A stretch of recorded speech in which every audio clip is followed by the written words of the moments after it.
O'zbekiston Respublikasi Vazirlar Mahkamasining 2025-yil 18-martdagi O'zbekiston Respublikasi hukumatining ayrim qarorlariga tovar moddiy boyliklarni tashish, hujjatlarni rasmiylashtirish tartibini yana takomillashtirishga qaratilgan o'zgartirish va qo'shimchalar kiritish to'g'risidagi 168-son qarori qabul qilindi.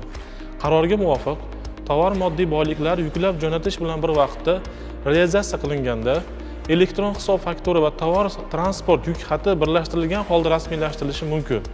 Bu tadbirkorlarning ish hajmi va vaqtini kamaytirib, mablag'larni tejaydi. Quyidagi holatlarda elektron hisob faktura va tovar transport yuk xati birlashtirib rasmiylashtirilmaydi. Xususan, yuklar transport vositasidan foydalanilmagan holda qo'lda yoki maxsus qurilmalar yordamida tashilganda, tovarlarni realizatsiya qilish va yuklab jo'natish bir vaqtda amalga oshirilganda, aytish kerakki, tovar transport yuk xati elektron shaklda rasmiylashtirish talabi yuridik shaxslar, yakka tarafdagi tadbirkorlar va aylanmasi 100 million so'mdan oshgan o'zini o'zi band qilgan shaxslarga nisbatan qo'llaniladi.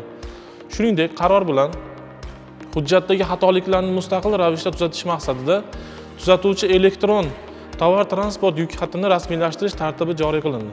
Yuklar jismoniy shaxslarga yetkazib berilganda va tovar yuk xususiyatiga ega bo'lmagan yuklar tashilganda bir tomonlama tovar transport yuk xatini rasmiylashtirish tartibi yuklarni bir nechta tovar transport almashinuvi hamda pochta va kuryerlik xizmati orqali tashilganda elektron tovar transport yuk xati rasmiylashtirish tartibi belgilandi.